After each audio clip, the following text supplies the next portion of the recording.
Record पर record भांगिले Rohit Sharma firm को फेरी hitman गोटे पर गोटे निज नाम करें 3टी रेकर्ड। इंग्लैंड विपक्ष द्वितीय एक दिवसीय मैच रे भारतीय अधिनायक रोहित शर्मा शतक हासिल करिसेंती। अधिनायक भाव में हिटमैन एक मैच भी इनिंग्स खेली।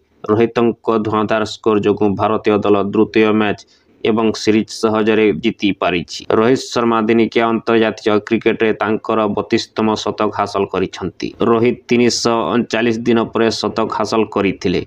हिटमैन 90 बॉल रे 119 रन रो एक स्मरणीय इनिंग्स खेली दलर विजयर स्वाद चखाइथिले। से मोड इनिंग्स रे 12टी चौका एवं 7टी छक्का मारिथिले। एही दमदार इनिंग्स पई रोहित शर्मा मध्य अनेक रेकर्ड मध्य हासिल करिसेंती।